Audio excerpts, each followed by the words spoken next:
Good morning बेटा, good morning. अर्थ magnetism हमने ख़त्म कर लिया था, उसके कंपोनेंट्स पढ़ लिए थे। कुछ क्वेश्चंस उसके हम लोगों ने नहीं किए हैं, कुछ न्यूमेरिकल्स हम लोगों ने उसके नहीं कर पाए हैं। मैं असाइनमेंट दूंगा। क्या दूंगा? एक असाइनमेंट दूंगा आपको क्वेश्चंस करने के लिए, फिर उस असाइनमेंट को सॉल्व करेंगे अपन थोड़ा टाइम देखकर। अभी मैं नया चैप्टर शुरू कर रहा हूँ, कभी मौका लगेगा, मौका क्या लगेगा, असाइनमेंट दूंगा, जो नहीं आएगा आपसे वो मैं आपको करवाऊंगा। अर्थ मैग्नेटिज्म का एक सेपरेट असाइनमेंट होगा, बहुत जल्द मिलेगा, बहुत जल्द। तब तक के लिए अभी अपन काम चला रहे हैं, काम नहीं चला रहे हैं, बहुत बहुत प्यारा चैप्टर है हमारे सामने लिखा हुआ है, इलेक्ट्रोमैग्नेटिक इंडक्शन। ये हमारे चैप्टर का नाम है, दिस इज 6th चैप्टर, लिखा है कहीं चैप्टर 6 है।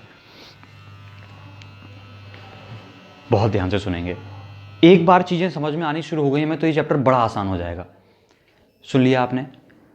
तो इस चैप्टर के नाम पर मैं अभी आता हूं, आपको थोड़ा सा हिंट दे दूं, इस चैप्टर का नाम क्या है, इंडक्शन का मतलब क्या है, या इलेक्ट्रोमैग्नेटिक इंडक्शन का मतलब क्या है। किसी कॉइल में, कॉइल याद करिएगा, 4th चैप्टर से पढ़ा था हमने, 4th चैप्टर में पढ़ा था, किसी कॉइल में इंड्यूस करना ईएमएफ को, किसी कॉइल में ईएमएफ को इंड्यूस करना या करंट को इंड्यूस करना। इंड्यूस मतलब लाना, करंट को लाना या ईएमएफ को लाना विद द हेल्प ऑफ,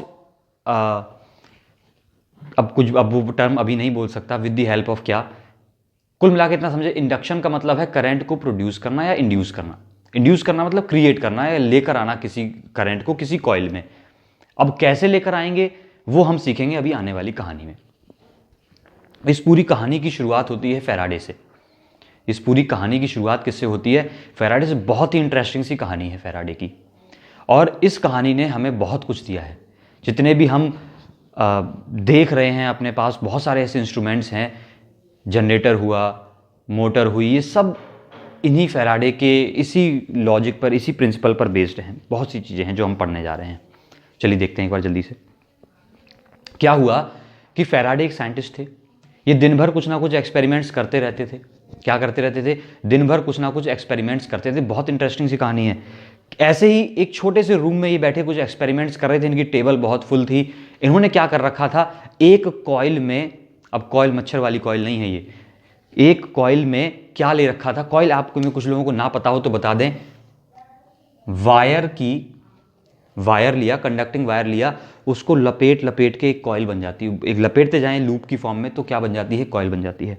तो ऐसे ही क्या था, एक कॉइल से इन्होंने गैल्वेनोमीटर अटैच करके रखा हुआ था। क्लियर? कॉइल से क्या अटैच करके रखा हुआ था, ऐसे एक कॉइल है ये, और इसे क्या अटैच कर रखा था, मान लीजिएगा गैल्वेनोमीटर, कुछ ऐसे। अचानक से क्या हुआ, इनकी टेबल पर रखी हुई एक बार मैग्नेट गिरती है। इनकी टेबल पर रखी हुई बार मैग्नेट गिरती है, और जैसे ही वो गिरती है वो इस कॉइल के ऊपर गिरती है, और गिरने के दौरान ये ऑब्जर्व करना नहीं चाहते थे, इन्हें दिखा ऐसा कि अरे जैसे ही मैग्नेट गिरी है वैसे ही उस गैल्वेनोमीटर में क्या दिखाई दिया है, डिफ्लेक्शन दिखाई दिया है। भ्रम हो सकता है।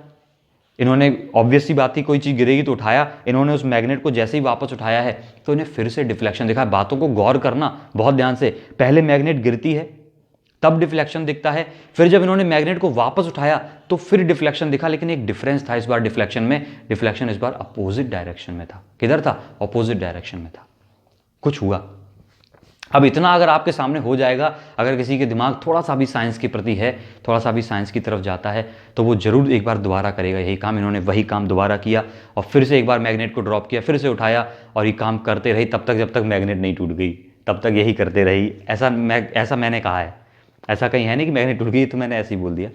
तो क्या हुआ, ये बहुत देर तक उस प्रैक्टिकल को, उस काम को करते रहे, और हर बार ही क्या देखते रहे कि एक करंट आ रही है गैल्वेनोमीटर में। अब इन्हीं सब बातों को देखकर फैराडे ने बहुत सारे एक्सपेरिमेंट्स किए।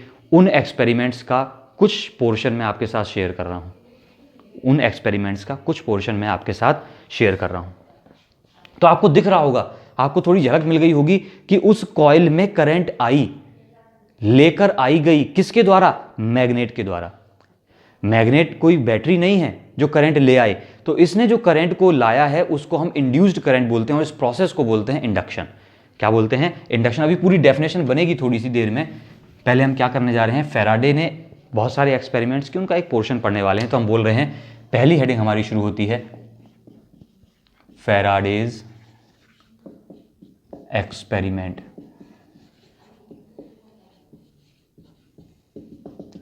पहले ही आपको बता दूं, किसी भी चैप्टर का फर्स्ट लेक्चर बहुत इंपॉर्टेंट होता है, जिसको हम इंट्रोडक्शन वाला लेक्चर बोलते हैं। यही हमें बहुत कुछ देकर जाता है। फिर अगर जिसने फर्स्ट लेक्चर नहीं देखा है वो फिर पूरे लेक्चर में, पूरे सीरीज में वो कैचअप करता रहेगा, वो हमारे पीछे इधर उधर घूमेगा, उसको कुछ समझ में नहीं आएगा। तो पहले लेक्चर को बहुत ध्यान से सुनते हैं। फैराडेज एक्सपेरिमेंट, ये तो समझ गए किस बात के एक्सपेरिमेंट थे, मैग्नेट को लेकर थे। तो इन्होंने क्या किया, एक कॉइल ली, क्या ली, एक कॉइल ली,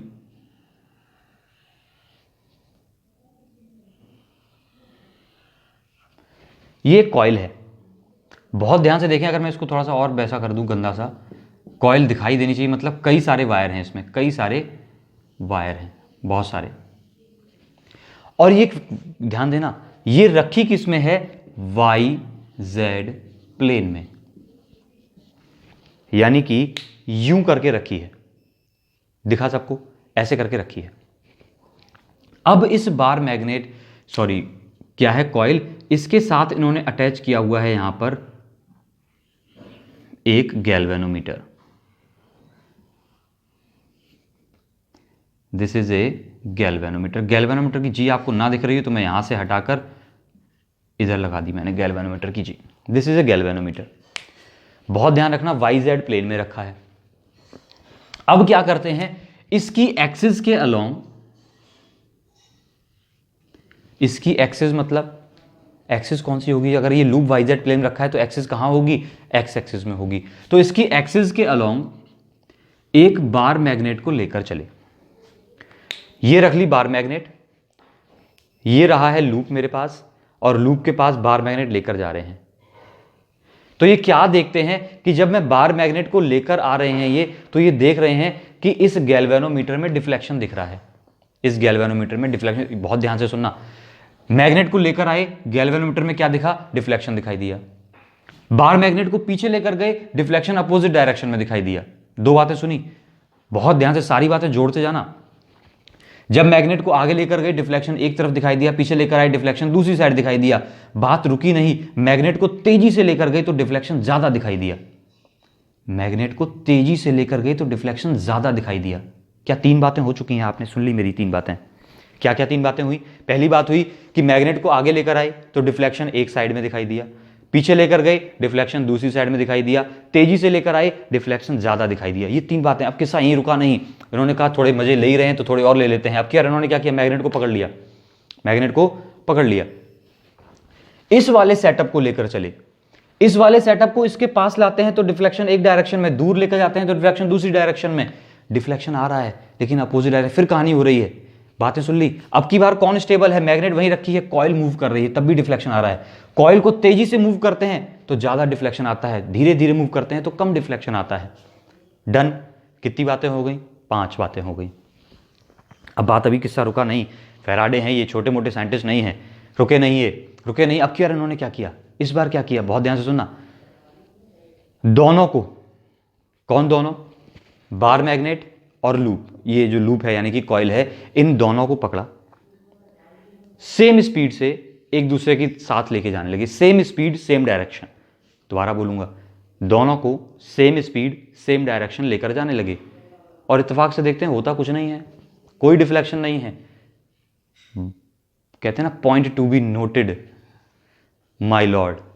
क्या बोला कि जब दोनों सेम स्पीड से चले सेम डायरेक्शन में तो कोई डिफ्लेक्शन नहीं हुआ। उन्होंने कहा ऐसी बात है, तो अगर ऐसी बात है तो उन्होंने दूसरा काम किया, उन्होंने बोला कि दोनों को सेम स्पीड से चलाएंगे लेकिन इस बार अपोजिट डायरेक्शन में, एक दूसरे की तरफ चला दिया। अपोजिट डायरेक्शन हो गई ना, दिखाना, एक राइट जा रहा है एक लेफ्ट जा रहा है, ऐसा ही है। तो जब दोनों को एक तरफ चलाया तो डिफ्लेक्शन अच्छा खासा दिखाई दिया उन्हें, ये तो कुछ लोचा हो गया है। हर बात को सुन लिया आपने, 6-7 बातें हो गई होंगी लमसम अपने पास। इन सब बातों को ध्यान से सुने, मैं एकदम बहुत क्विकली रिवाइज करूं। मैग्नेट को आगे लेकर चले, डिफ्लेक्शन मिला, पीछे लेकर आए डिफ्लेक्शन अपोजिट डायरेक्शन, मैग्नेट को तेज लेकर गए डिफ्लेक्शन बहुत ज्यादा दिखाई दिया। अब की बार कॉइल को लेकर चले इस तरफ, डिफ्लेक्शन एक तरफ, दूसरी तरफ दूसरी तरफ, अगर तेजी से लेकर आते हैं तो ज़्यादा डिफ्लेक्शन आ गया, डन, इतनी बात। इसके बाद दोनों को सेम वेलोसिटी से आगे लेकर चले तो डिफ्लेक्शन नहीं मिला, दोनों को एक दूसरे की तरफ लेकर चले डिफ्लेक्शन ज़्यादा मिला। अब सुनना, इन सब बातों को देखकर कुछ ऐसा नजर आया, एक क्लू मिल गया मुझे। वो क्लू क्या था कि जब दोनों सेम डायरेक्शन में सेम स्पीड से जा रहे थे तो कोई डिफ्लेक्शन नहीं था। ये क्लू बहुत काम का है, ये क्लू मुझे ये बता रहा है, आप बताना जरा। बहुत प्यारा, आपको 11वीं की भी याद दिलाएगा। दो लोग हैं ए और बी, दोनों 5 मीटर पर सेकेंड से जा रहे हैं, कौन आगे निकल जाएगा? ये क्या बात पूछ दी, कौन आगे निकल जाएगा? कोई आगे नहीं निकलेगा। दोनों के बीच की रिलेटिव वेलोसिटी कितनी है? आप बोलेंगे 0 है। दोनों के बीच की रिलेटिव वेलोसिटी कितनी है? मैं बोला बी की वेलोसिटी बताइए ए के रिस्पेक्ट में। अरे क्या वेलोसिटी, दोनों की वेलोसिटी आपस में कितनी है? 0 है। तो रिलेटिव वेलोसिटी कितनी है? 0 है। यानी कि जब मैं इन दोनों को, माइक लगा है, चेक करूं मैंने ऑन भी किया है कि नहीं। हाँ ऑन है। मैं भी कैसी बातें कर रहा हूँ, फ्लैश लाइट ऑन है तो ऑन तो होगा ही। चलिए लीव दैट। क्या बोला मैंने? जब मैं दोनों को सेम वेलोसिटी से लेकर गया, जब सेम वेलोसिटी से लेकर जाऊंगा, इसका मतलब उनके बीच की रिलेटिव वेलोसिटी कितनी है? 0 है। उनके बीच की रिलेटिव वेलोसिटी 0 है और उस टाइम पर डिफ्लेक्शन नहीं है। यानी कि पंचलाइन, जब जब कॉइल और मैग्नेट के बीच में रिलेटिव वेलोसिटी 0 होगी तब तब डिफ्लेक्शन नहीं मिलेगा। और जब जब रिलेटिव, अच्छा एक बात और देखना, जब दोनों एक दूसरे के करीब आए थे, एक दूसरे की तरफ आए थे, तो क्या रिलेटिव वेलोसिटी बढ़ जाएगी? अरे जब दो आपके साथ आप जा रहे हैं, आगे की तरफ कोई कार सामने से आके आपको क्रॉस करती है तो बहुत तेजी से दिखती है ना, हवा की तरह उड़ गई। तो वही मैं बोल रहा हूँ, जब दोनों एक दूसरे के पास आएंगे तो वो रिलेटिव वेलोसिटी कैसी हो गई? बढ़ गई। इसका मतलब जितनी ज़्यादा रिलेटिव वेलोसिटी दोनों के बीच में उतना ज़्यादा डिफ्लेक्शन, उतनी ज़्यादा डिफ्लेक्शन मतलब क्या है? अरे गैल्वेनोमीटर में डिफ्लेक्शन मतलब होता है करंट, उतनी ज़्यादा करंट। सुना? तो पंचलाइन क्या बन गई है?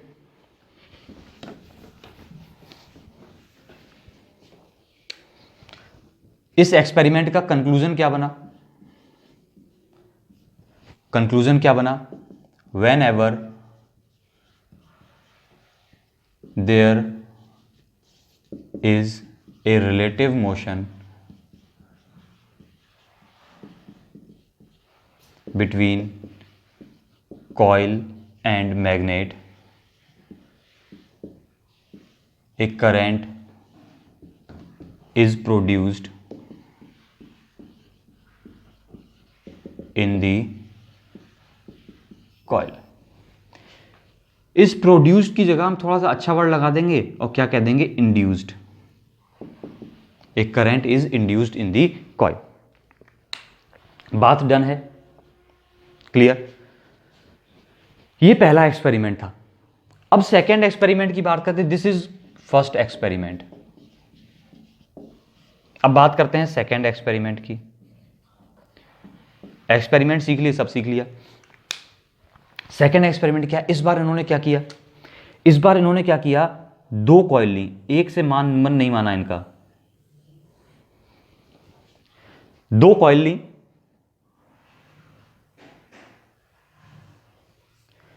एक में अटैच कर दी एक बैटरी और एक की। क्या? अरे की हटा दो, स्विच लगा लो। आपको स्विच अच्छा लगता है, आप लोगों को, मुझे पता है।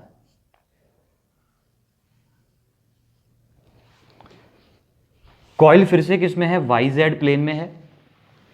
इसके ठीक पैरेलल एक और coil Lee,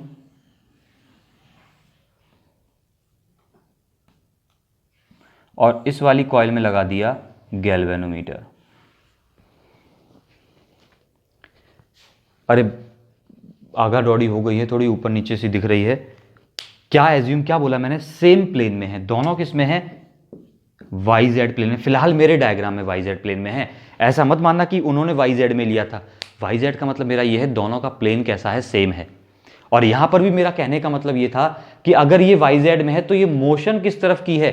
along the axis. यानी कि जब magnet along the axis motion कर रही है तब की कहानी हो रही है। ये क्लियर है? इधर आ गए, ये भी YZ प्लेन में है। अब मैंने क्या बोला? ये थोड़ी सी इंटरेस्टिंग सी कहानी है, थोड़ा अजीब सा लगेगा आपको। अच्छा पहले तो ये देखना, क्या इस वाली कॉइल में करंट का कोई सोर्स दिख रहा है आपको? बैटरी तो है नहीं इसमें, यानी करंट आ नहीं सकती इसमें, अपने आप नहीं आ सकती, जबरदस्ती ले आई जाए तो बात अलग है, अपने आप नहीं आ सकती है। ये बात हम सुन गए हैं, ये बात हमने सुन ली है। अब हम आगे बढ़ते हैं, अब हुआ क्या, बहुत ध्यान से सुनना, बहुत ध्यान से। जैसे ही इस स्विच को क्लोज करते हैं, जैसे ही इस स्विच को क्लोज करते हैं, एग्जैक्टली एट दैट मोमेंट, ठीक उसी टाइम पर कुछ बहुत छोटी सी ड्यूरेशन के लिए हमें यहां पर डिफ्लेक्शन दिखाई देता है। लाइन सुनिए कुछ मैंने क्या बोली, मैंने बहुत ऐसे लाइन बोल दी है कि सुन ना पाए आप, दोबारा सुनेंगे। मैंने जैसे ही स्विच को क्लोज किया, मैंने नहीं, फैराडे ने जैसे ही स्विच को क्लोज किया, उनके स्विच को क्लोज करते ही यहां पर उन्हें डिफ्लेक्शन दिखा। इस गैल्वेनोमीटर में क्या दिखा? डिफ्लेक्शन दिखा। लेकिन कितनी देर के लिए? ऐसे हुई कहानी, इधर स्विच ऑन करना, देखिए ऐसे चट मैंने किया ऑन, और इधर चट ऐसे डिफ्लेक्शन दिखा, टिक टॉक, खत्म। इतना देर की कहानी हुई। थोड़ा सा इससे थोड़ा जल्दी मैंने टिक टॉक कर दिया, थोड़ा सा और ऐसे ऐसे करके कर दें, ठीक है, सिर्फ इतनी देर के लिए, मोमेंटरली, इसको कहते हैं मोमेंटरली डिफ्लेक्शन, बहुत छोटी सी देर के लिए डिफ्लेक्शन मिला। कहानी रुकी नहीं, एक और बात आप बोल रहा हूं, सर्किट ऑन है, करंट चल रही है बाकायदा, इसमें से कॉइल में करंट घूम रही है, सब कुछ है। मेरा मन माना तो मैंने क्या किया, मैंने नहीं, फैराडे ने इस स्विच को फिर से क्या कर दिया? ओपन कर दिया। जैसे ही दोबारा से इसको ओपन किया, अरे ओपन क्लोज तो जानते हैं ना, अरे लाइट ऑन ऑफ करने वाली बात है, इसमें लाइट ऑफ कर दी मैंने, बत्ती जो घूम रही थी इसमें, उसको क्या कर दिया? ऑफ कर दिया। जैसे ही उसको ऑफ करते हैं, तो क्या देखते हैं? इस बार फिर डिफ्लेक्शन दिखा, लेकिन फिर किसका? पहले वाले डिफ्लेक्शन के ऑपोजिट डायरेक्शन में। ये ऑपोजिट वगैरह जो मैं बोल रहा हूं सुनते रहना, दिमाग में बसाते रहना कि हो क्या रहा है। जैसे ही मैंने इस स्विच को वापस से ओपन किया, यानी कि सर्किट को ऑफ किया, वैसे ही यहां पर फिर से डिफ्लेक्शन दिखाई दिया, लेकिन पहले इधर दिखा था, अब की ओर ऐसे हुआ, टिक टॉक, देखा। और ये जो डिफ्लेक्शन आया है, अब मेरे पास दो एक्सपेरिमेंट्स बन गए हैं। इस एक्सपेरिमेंट से उन्होंने क्या कंक्लूड किया?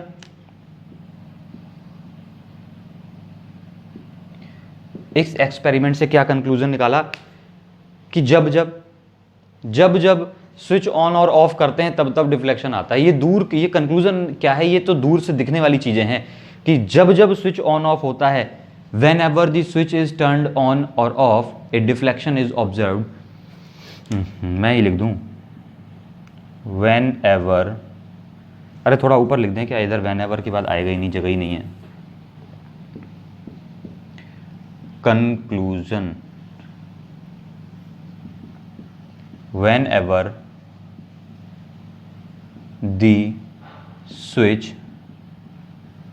is turned on or off,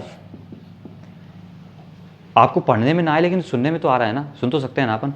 whenever the switch is turned on or off, a current is induced इन दी, अरे एक कॉइल ये है, एक कॉइल ये है, मान लिया ये फर्स्ट है, ये कौन सी है? सेकंड है, तो मैं बोल दूंगा इन दी सेकंड कॉइल। अरे डिफ्लेक्शन, कोई कहेगा सर आप बात डिफ्लेक्शन की कर रहे हो, लिख रहे हो करंट। अरे डिफ्लेक्शन का मतलब क्या है? करंट है। जब डिफ्लेक्ट हुआ तभी तो करंट आई, इसका मतलब क्या है? करंट आई तभी तो डिफ्लेक्ट हुआ। ये दो एक्सपेरिमेंट्स हो गए, खत्म है कहानी इतनी। हमने दो एक्सपेरिमेंट्स पढ़ लिए। अब इन दो एक्सपेरिमेंट्स में ऐसा क्या हो रहा है, उसको समझने के लिए मुझे एक क्वांटिटी पढ़नी पड़ेगी। जो हम सब जानते हैं, जिसके बारे में हम फैमिलियर हैं। किससे? एक क्वांटिटी से। अब वो क्वांटिटी मुझे बहुत छोटी सी जगह में आपको पढ़ानी पड़ेगी, और आपको बहुत छोटी सी जगह में ही उसको लिखना पड़ेगा। मैं चैप्टर का नाम हटा रहा हूं, इतनी जगह बहुत है हमारे लिए, इतनी जगह बहुत है हमारे लिए।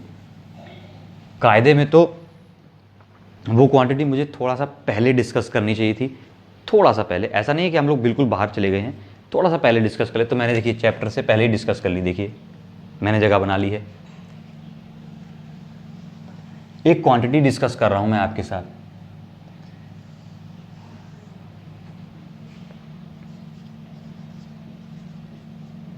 Magnetic flux. क्या क्वांटिटी डिस्कस कर रहा हूं? Magnetic flux. बहुत प्यार से बताएंगे कितने लोगों को इलेक्ट्रिक फ्लक्स याद रह गया है। जिन लोगों को इलेक्ट्रिक फ्लक्स याद है तो मुझे कुछ नहीं करना। इलेक्ट्रिक फ्लक्स की मैंने डेफिनेशन क्या बोली थी? The number of field line या the relative number of field lines passing through a surface normally denotes electric flux, represents electric flux. याद है सबको? याद है, कुछ दिक्कत वाली बात नहीं है। तो वैसे ही मैग्नेटिक फ्लक्स है, इसको भी डिनोट करते हैं फाई से, लेकिन साथ में डिस्क्रिमिनेशन करने के लिए इलेक्ट्रिक फ्लक्स और मैग्नेटिक फ्लक्स के बीच में यहां पर चिपका देते हैं एक बी। बी आपको पता है मैग्नेटिक फील्ड के लिए यूज किया था, तो ये बन गया है मैग्नेटिक फ्लक्स। क्या बन गया? Magnetic flux. इलेक्ट्रिक फ्लक्स का फॉर्मूला था ई डॉट ए। अरे ऐसे मत बोला करो, इलेक्ट्रिक फ्लक्स का फॉर्मूला क्या था? E dot A. यहां पर ई हुआ करता था इलेक्ट्रिक फील्ड, ए हुआ करता था एरिया, एरिया वेक्टर जिसको हम बोलते थे। अब यहां पर बस इतना चेंज हो गया कि इलेक्ट्रिक फील्ड की जगह कौन सा फील्ड आ गया? मैग्नेटिक फील्ड आ गया। तो क्या बन गया? B dot A. क्या बन गया है? B dot A. A still area vector है। जिस लूप की बात हो रही है, जिस सरफेस की बात हो रही है, जिस कॉइल की बात हो रही है, जो भी हो उसका क्या है? एरिया वेक्टर है। बी क्या है? मैग्नेटिक फील्ड है उसकी लोकेशन पर। अगर आप डॉट प्रोडक्ट को खोल देंगे तो बन जाएगा बी ए कॉस थीटा। ये बन गया है magnetic flux. Definition remains same. The number of magnetic field lines passing through a surface normally represents magnetic flux. Unit की बात कर लेंगे, मैग्नेटिक फ्लक्स की यूनिट की। यूनिट इसकी भूलना नहीं, यूनिट इसकी भूलेंगे नहीं अपन, आपको भूलने नहीं देंगे हम। अरे यहां से देखना, बी डॉट ए फील्ड की क्या होती है? टेस्ला। एरिया की क्या होती है? Metre square. तो क्या बन गई? Tesla metre square. लेकिन ये नाम पता नहीं क्यों लोगों को अच्छा नहीं लगा और इसकी जगह एक नाम दे दिया गया बहुत पॉपुलर, वेबर। वेबर मैंने बोल दिया है, एक नाम दे दिया गया है वेबर, हमारे वेबर के नाम पर। क्या नाम दिया गया है? वेबर दिया गया है। और उस वेबर की स्पेलिंग थोड़ी सी बता दूं, WEBER। इसको और क्या बोलते हैं? मैग्नेटिक फ्लक्स की यूनिट को क्या बोलते हैं? वेबर। क्या बोला जाता है? थोड़ा बातों को भूल जाते हैं साइड से। Weber, clear? वेबर। और रिप्रेजेंट करते हैं WB से। रिप्रेजेंट कैसे करते हैं? WB से। ये आपने सुन ली इतनी कहानी, हटा दें। अब मेरी बातों को थोड़ा और गौर से सुनना, गौर फरमाइएगा थोड़ा सा। मैग्नेटिक फ्लक्स क्या है? बी ए कॉस थीटा। डिपेंड किस पे कर रहा है? मैग्नेटिक फील्ड पे, एरिया पर, और थीटा आप जानते होंगे ओरिएंटेशन है। थीटा क्या है? ओरिएंटेशन, कि कैसे रखी हुई है मेरी सरफेस। अगर मैं आपसे पूछूं बड़े आराम से, क्या पूछूं? कि कैसे हम इस मैग्नेटिक फ्लक्स को चेंज कर सकते हैं, अगर चेंज करें, या किन किन फैक्टर्स की वजह से ये चेंज हो सकता है। चेंज करें ना, किन किन फैक्टर की वजह से ये चेंज हो सकता है।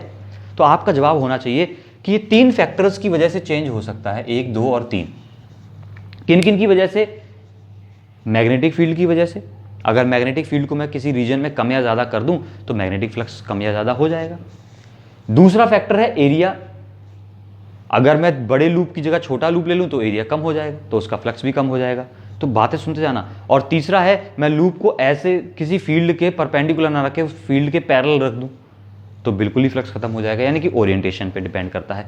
3 फैक्टर्स में से किसी एक को चेंज कर दूं या तीनों को चेंज कर दूं तो फ्लक्स चेंज हो सकता है। सुना? सुन लिया? क्या सुना? कि मैग्नेटिक फ्लक्स है क्या? B dot A, dot product of field and area vector. ये एक बच्चों वाली डेफिनेशन हो गई। नंबर ऑफ फील्ड लाइंस, ये भी एक डेफिनेशन हमें याद हो गई, नंबर ऑफ फील्ड लाइंस जो शुरू होती है।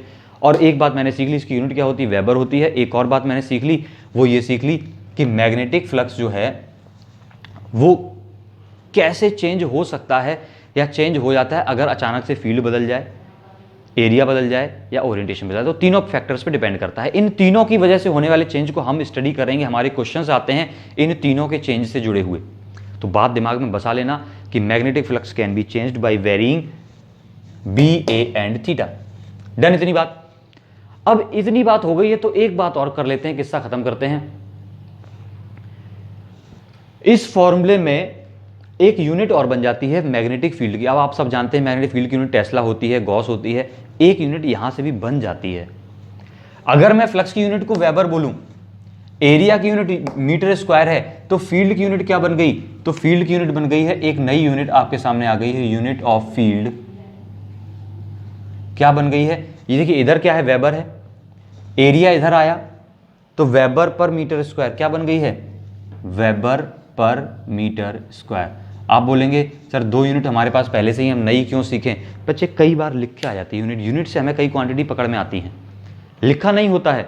आपके सामने लिखा होगा फील्ड डेंसिटी, आप एकदम से घबरा जाएंगे क्या आ गया, लेकिन साथ में यूनिट लिखी होगी 10 वेबर पर मीटर स्क्वायर, बड़ा अच्छा लगेगा, वेबर पर मीटर स्क्वायर, तो मैग्नेटिक फील्ड है कि उसकी स्ट्रेंथ है, बड़े आराम से समझ लेंगे, है ना।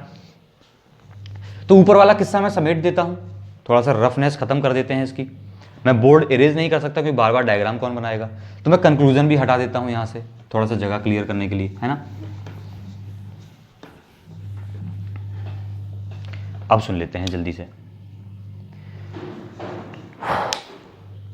थोड़ा सा बड़ा लेक्चर है, मेरी भी मजबूरी है।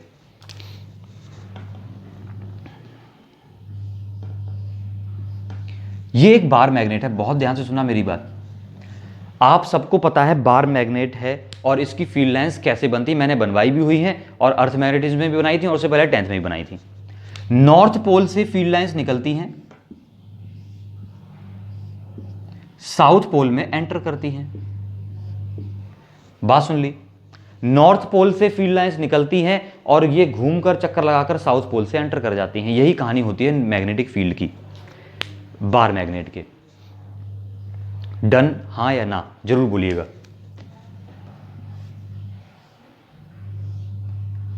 मैंने आपको मैग्नेटिक पोल की डेफिनेशन बताई थी, क्या बताई थी? मैग्नेटिक पोल की डेफिनेशन, जहां पर 2 तरीके से बताने वाला हूं अभी, जहां पर सबसे स्ट्रॉन्ग फील्ड होता है उस रीजन को पोल कहते हैं, या सबसे ज्यादा अट्रैक्शन जहां लगता है वहां पर उसको क्या बोलते हैं? मैग्नेटिक, उसको पोल बोलते हैं।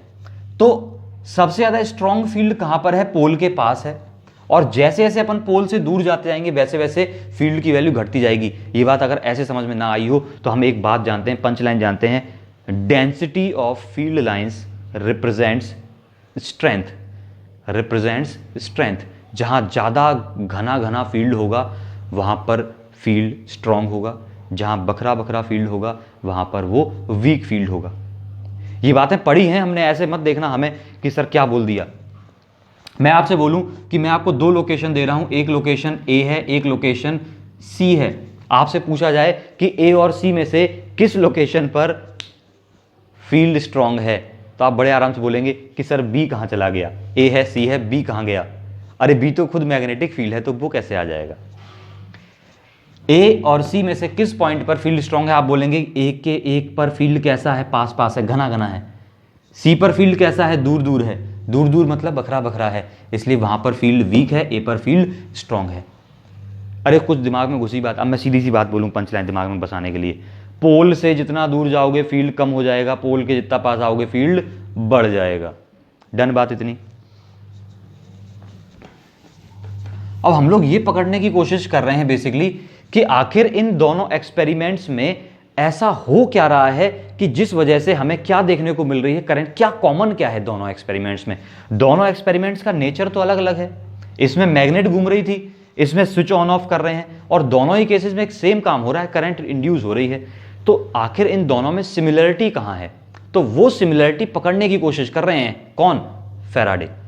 वो सिमिलरिटी पकड़ने की कोशिश हो रही है, और वो सिमिलरिटी जैसे उन्होंने पकड़ी थी वैसे ही मैं आपको पकड़वाने की कोशिश कर रहा हूं। देखते हैं क्या कामयाबी मिलती है हम लोगों को। हमारा बेस क्लियर होते जा रहा है धीरे धीरे। अब हम बात कर रहे हैं, मेरी बात सुनना, ये मैग्नेट का नॉर्थ पोल है, मान लिया नॉर्थ पोल है, तो यहां से क्या निकली? फील्ड लाइंस निकली। आप बोलेंगे हां। जैसे ही मैं इस मैग्नेट को इसके पास लेकर जा रहा हूं, जैसे ही मैं इस मैग्नेट को इसके पास लेकर जा रहा हूं, जरा बात मेरी बहुत गौर से सुनना, क्या इस कॉइल के पास, जैसे ही मैग्नेट इसके पास पहुंचेगी तो क्या इस कॉइल के पास स्ट्रॉन्ग फील्ड आते जाएगा? इस कॉइल के पास कुछ नहीं है, कुछ नहीं है, कोई फील्ड नहीं, कोई करंट नहीं, कुछ नहीं। फील्ड क्रिएट कौन कर रहा है? सोर्स कौन है फील्ड का? ये मैग्नेट है सोर्स, दूर है अभी इससे। अभी कॉइल कैसी है? बार मैग्नेट से दूर है, बहुत ध्यान से सुन लेना मेरी बात। कॉइल जो है वो बार मैग्नेट से दूर है, यानी कि यहां पर बहुत छोटा सा नन्हा सा फील्ड है। जैसे जैसे मैग्नेट इसके पास आ रही है, बात सुनना, मैग्नेट इसके पास आ रही मतलब इस मैग्नेट के पास फील्ड की वैल्यू बढ़ती जा रही है। इस मैग्नेट के पास जो फील्ड आ रहा था, इस मैग्नेट पर स्ट्राइक कर रहा था इस मैग्नेट को, वो वैल्यू बढ़ती जा रही है। और अगर वो वैल्यू बढ़ रही है तो क्या मैं एक बात आपको चिपका सकता हूं यहां पर कि अगर फील्ड बढ़ रहा है तो क्या फ्लक्स भी बढ़ रहा है? फील्ड बढ़ रहा है तो क्या बढ़ रहा है? फ्लक्स भी बढ़ रहा है। और जैसे जैसे फ्लक्स बढ़ रहा है, हमने क्या ऑब्जर्व किया, इसके पास आते ही जैसे जैसे ये पास आती जा रही है वैसे वैसे क्या होते जा रहा है, इसमें करंट आती जा रही है। मतलब क्या हुआ? मतलब ये हुआ कि इस कॉइल से कुछ चेंज हो रहा है। क्या चेंज हो रहा है? फ्लक्स की वैल्यू चेंज हो रही है। क्यों? क्योंकि जैसे जैसे मैग्नेट पास आएगी वैसे वैसे इससे फ्लक्स बदलता जाएगा। क्यों बदलेगा? क्योंकि फील्ड बदल रहा है और फ्लक्स चेंज हो रहा है, तो यहां पर क्या आ रही है? करंट। अभी एक बात पकड़ ली है इन्होंने कि क्या, कि देयर इज ए पॉसिबिलिटी कि इसमें जो फ्लक्स चेंज हो रहा है उस वजह से क्या इंड्यूस हो? करंट इंड्यूस हो। ऐसा इन्होंने सोचा है। अभी एक बार आजमा के देख लेते हैं कि अगर मैग्नेट को मैं पीछे लेकर जाऊंगा, अगर मैग्नेट को मैं पीछे लेकर जाऊंगा, कॉइल से पीछे लेकर चला मैग्नेट को, और अगर मैं मैग्नेट को पीछे लेकर आऊं, क्या यहां पर अब फील्ड कम होते जा रहा है लगातार? कहां पर? कॉइल पे फील्ड कैसा हो रहा है? कम। अगर फील्ड कम हो रहा है इसका मतलब फ्लक्स फिर से क्या हो रहा है? डिक्रीज हो रहा है। आपकी बार फ्लक्स, आपकी बार फ्लक्स क्या हो रहा है? डिक्रीज हो रहा है। दिखा आपको इतनी बात है। ऐसे आ रहे थे तो फ्लक्स बढ़ रहा था, ऐसे आ रहे थे फ्लक्स घट रहा था, और दोनों ही केसेस में करंट आ गई। What does it mean? It means कि जब जब फ्लक्स चेंज होता है तब तब करंट आती है, लेकिन अपोजिट डायरेक्शन का भी खेल बचा है, वो भी अभी कराते हैं। अब बात खत्म नहीं हुई, दूसरा एक्सपेरिमेंट बाकी है। अब पता नहीं कितनी देर हो चुकी है हम लोगों को लड़ते हुए इससे। इस एक्सपेरिमेंट पे आते हैं। आप में से कितने लोगों को किसी सर्कुलर लूप की वजह से फील्ड लाइंस याद हैं? ये अगर एक सर्कुलर लूप है, 4th चैप्टर की कहानी है, पता तो होनी चाहिए। मैंने आपको बताया था अगर ये इसमें करंट है, क्या है ये? करंट है। तो जैसी करंट घूम रही है वैसी राइट हैंड की फिंगर्स को घुमा दो, आपको फील्ड लाइंस की डायरेक्शन मिल जाएगी। किधर? Left side. और ये भी आप सबको पता होगा कि कोई भी करंट कैरिंग लूप बिहेव करता है as a bar magnet. Punch line थी, करंट कैरिंग लूप बिहेव करता है एज ए बार मैग्नेट। तो ये बार मैग्नेट है, तो जैसी फील्ड लाइंस बार मैग्नेट की होती हैं वैसी ही किसकी होती हैं? वैसी ही होती हैं लूप की। लाइन सुनी, डामाडोल हुई कुछ? जैसी फील्ड लाइंस बार मैग्नेट की होती हैं बिल्कुल वैसी ही लूप की भी होती हैं। खत्म कहानी। यानी कि this is A virtual bar magnet, this is A virtual bar magnet. बहुत सारे लूप हैं, ये क्या है? एक वर्चुअल बार मैग्नेट है। अब आप बोलेंगे सर बार मैग्नेट है, इसका नॉर्थ पोल कहाँ है, साउथ पोल कहाँ है? अब बात चली गई है तो बता ही देते हैं। मुझे नहीं पता आप क्या सुन रहे हैं क्या नहीं सुन रहे हैं, लेकिन बात आई है तो मेरा काम है बताना। ये मैंने फील्ड लाइंस बना ली, बहुत से अलग अलग किस्से बताए जाते हैं, अलग अलग तरीके से बताई जाती हैं। ये मैंने फील्ड लाइंस बना ली, मैंने इस लूप के लिए फील्ड लाइंस बना ली, आपको कंफर्म बात है। तो मुझे पता है ये लूप बार मैग्नेट की तरह बिहेव कर रहा है, और फील्ड लाइंस बार मैग्नेट में कहां से बाहर निकलती हैं? आप बोलेंगे नॉर्थ से बाहर निकलती हैं। तो ये वाली साइड क्या हुई? नॉर्थ। ये वाली साइड क्या हुई? साउथ। अगर मैं इस लूप की जगह बार मैग्नेट बनाता तो मैं इसको लिखता नॉर्थ, इसको लिखता साउथ।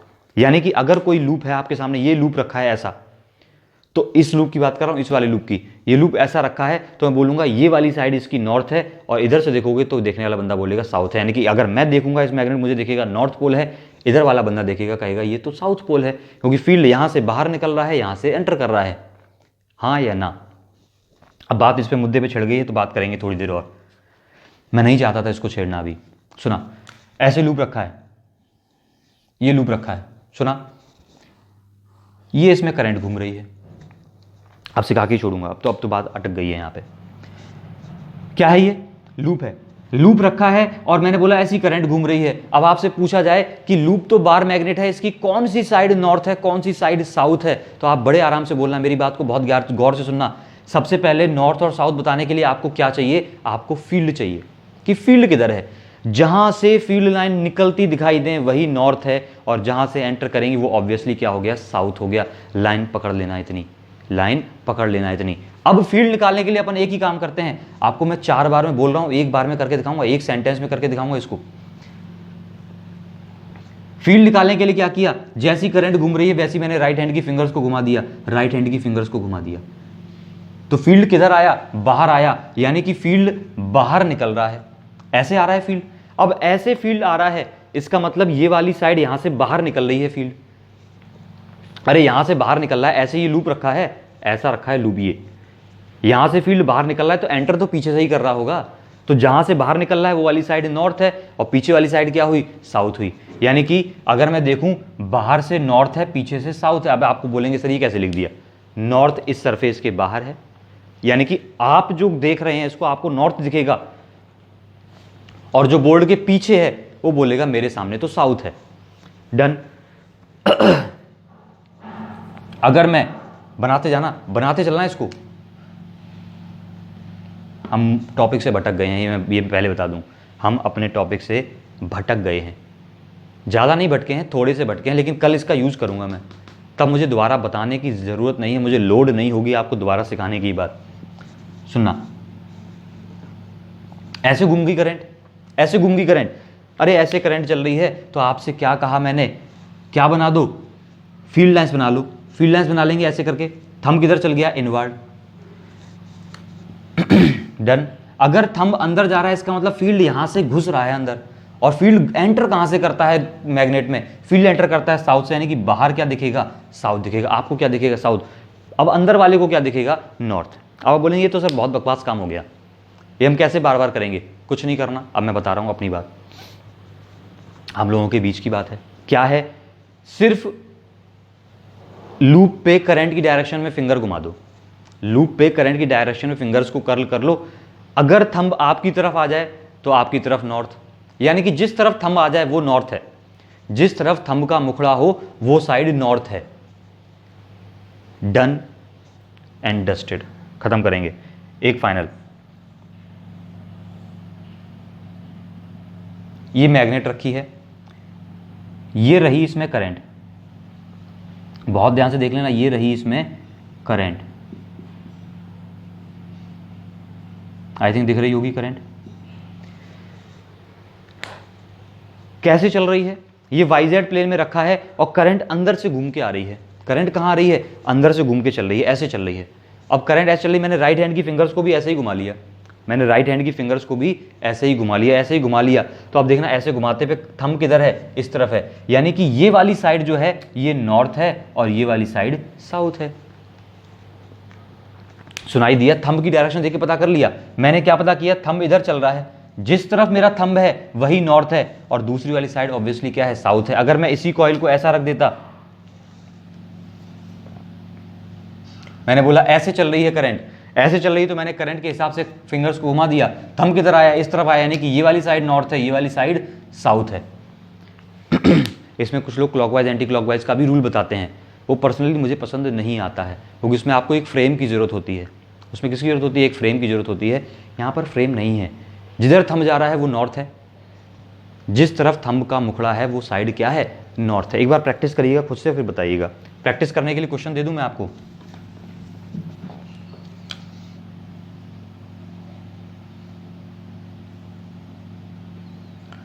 मुझे बहुत अफसोस हो रहा है, हम टॉपिक से भटक गए हैं। XZ प्लेन में लूप रखा है, किसमें, XZ प्लेन में। आपको बताना है which side is north, which side is south, north कौन सा है, साउथ कौन सा है, वो बताना है। चलिए मुलाकात करते हैं, हटा देते हैं इन बातों को, होमवर्क का क्वेश्चन है वो। ये ऐसा छुपा के क्वेश्चन दिया है कि जो देखेगा वही आंसर दे पाएगा। आगे बढ़ते हैं। ये कॉइल 1 है, ये कॉइल 2 है। बहुत गौर से मेरी बात सुनना। अब अभी इसमें करंट नहीं है, स्विच ऑफ है, यानी कि मैग्नेट नहीं है, ये मैग्नेट नहीं है, यानी कि फील्ड कितना है, 0 है। अभी देखना, इनिशियली फील्ड कितना है, 0 है। I for initially, I for initially, I for initially, field 0 है। मैंने जैसे ही स्विच को क्लोज किया, जैसे ही मैंने स्विच को क्लोज किया, इस सर्किट में करंट चलना स्टार्ट हुई, और कुछ बहुत छोटे से टाइम में, बहुत छोटे से टाइम में, कुछ मिली सेकेंड्स में, या मिली सेकेंड से थोड़ा सा ज़्यादा, वो करंट स्टैब्लिश हो जाती है। अच्छा देखना, करंट स्टैब्लिश होने में तुरंत नहीं स्टैब्लिश होती। मैंने बोला कि स्विच ऑन किया, एकदम 1 एम्पियर की करंट बन गई सर्किट में, ऐसा नहीं होता। कैसे होती है, धीरे धीरे धीरे धीरे ग्रेजुअली इंक्रीज होती है, और वो जो इंक्रीज होता है वो कुछ मिली सेकेंड्स में कंप्लीट हो जाता है, और उस ड्यूरेशन में करंट मैक्सिमम हो गई। सुनना मेरी बात बहुत गौर से। स्विच ऑन किया, करंट इसमें स्टार्ट हुई, स्टार्ट होना और अपनी कांस्टेंट वैल्यू, अच्छा मैं बोलता हूं कांस्टेंट वैल्यू तक पहुंचने में क्या ले जाती है, थोड़ा टाइम, जैसे मैं ऐसे बोलूं, बहुत सिंपल सा सर्किट,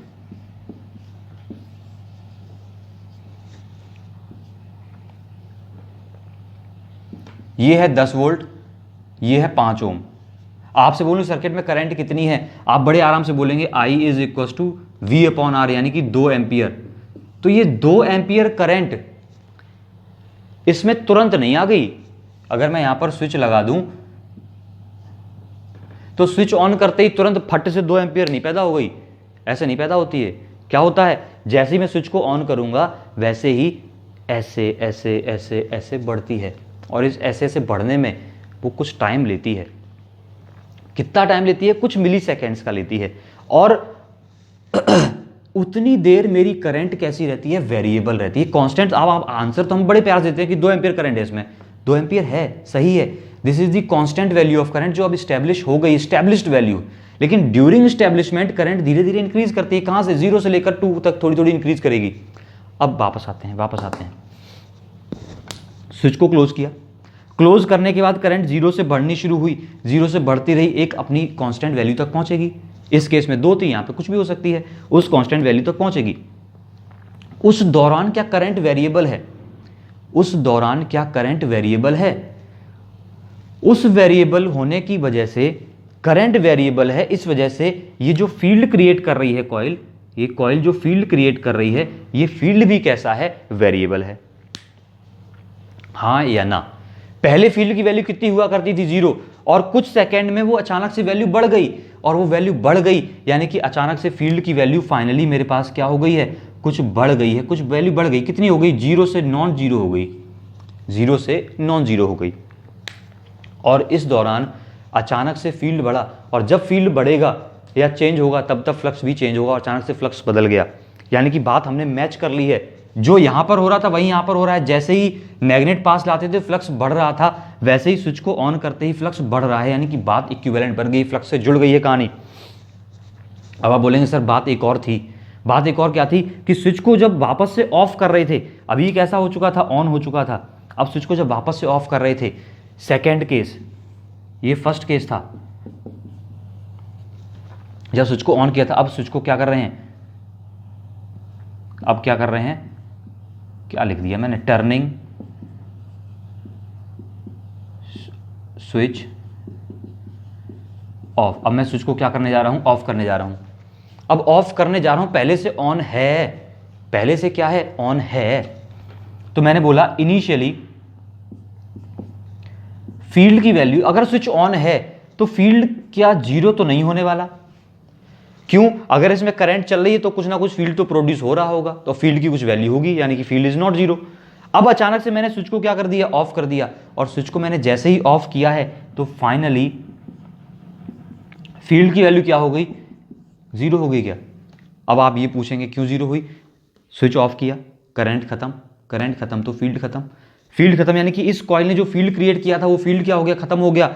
वो फील्ड, अगर इसका फील्ड खत्म हो गया, यही फील्ड तो इससे जुड़ रहा था, यही फील्ड तो इसको क्रॉस करके जा रहा था, वो फील्ड भी खत्म, यानी कि इस कॉइल का फ्लक्स क्या हुआ, खत्म हो गया। अचानक से फ्लक्स कम हुआ, फ्लक्स की वैल्यू डिक्रीज हुई, फ्लक्स डिक्रीज हुआ यानी कि फिर से क्या इंड्यूस होगी, करंट इंड्यूस होगी। लाइन अब जुड़ गई। अब मैं सारी लाइंस को जोड़ दूं, सारी लाइंस को जोड़ दूं, जब जब किसी कॉइल से लिंक या किसी सरफेस से लिंक फ्लक्स बदलता है, तब तब एक करंट इंड्यूस होती है। और बेसिकली करंट कब आती है, आपको पता है करंट कब होती है सर्किट में, जब करंट का बाप कौन है या माँ कौन है, क्या बोलेंगे, माँ कौन है, बाप कौन है, जो भी है, ईएमएफ है। कौन है, ईएमएफ या पोटेंशियल। जब तक पोटेंशियल डिफरेंस नहीं होगा तब तक क्या प्रोड्यूस नहीं होगी, करंट प्रोड्यूस नहीं होगी। यानी कि जो मैं बातें कर रहा हूँ, करंट आ रही है, करंट आ रही है, करंट आ रही है, करंट से पहले कौन आया होगा, डेफिनेटली ईएमएफ आया होगा।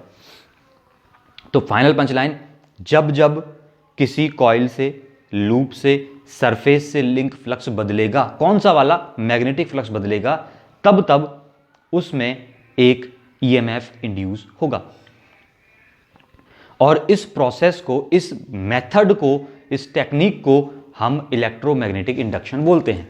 हम क्या बोलते हैं, इलेक्ट्रोमैग्नेटिक इंडक्शन।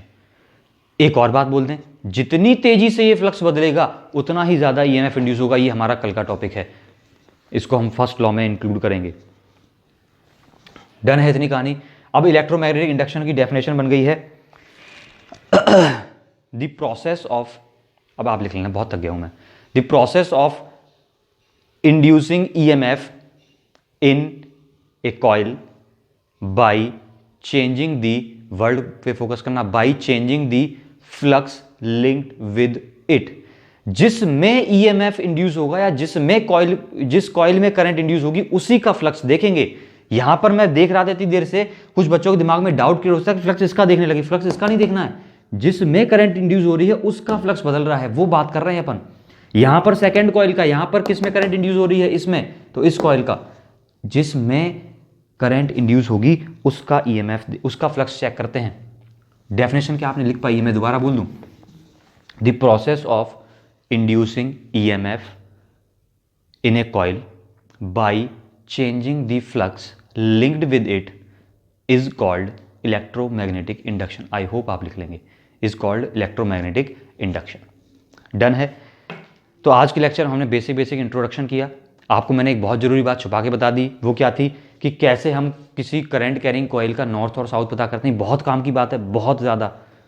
फिनिश कर रहा हूँ यहाँ पर, बहुत बड़ा लेक्चर हो गया। ऑल दी बेस्ट एनीवेज, आप इसको कंप्लीट करिएगा। और अच्छा, ऐसा और है, अपने मन में ये मत लाइए कि बहुत हैवी, हम अभी थोड़ा सा कहीं बिजी हैं। हो सकता है कि कुछ लेक्चर डिले हो रहे हैं, मुझे भी पता है कि हम लोग 4th चैप्टर के बाद से थोड़ी सी गाड़ी डगमग, लेकिन उसका कोई ऐसा ये रीज़न नहीं है या ना ये ऐसी कोई इंटेंशन है कि मैं चाह नहीं रहा हूँ। इंटेंशन कुछ नहीं है, सिर्फ इतना है कि अभी मैं थोड़ा सा कहीं टाइम में बिज़ी हूँ, कुछ ऐसा चल रहा है या कुछ ऐसी है बात जिस वजह से मैं बिज़ी हूँ। कोशिश अपनी तरफ से एफर्ट लगा रहा हूँ, जितना भी हो सकता है पॉसिबल कर रहा हूँ, और धीरे धीरे कुछ दिनों बाद बिल्कुल प्रॉपर वे में शुरू हो जाएगा, बिल्कुल रेगुलरली। तब तक के लिए थोड़ा सा आप भी एफर्ट लगाइएगा।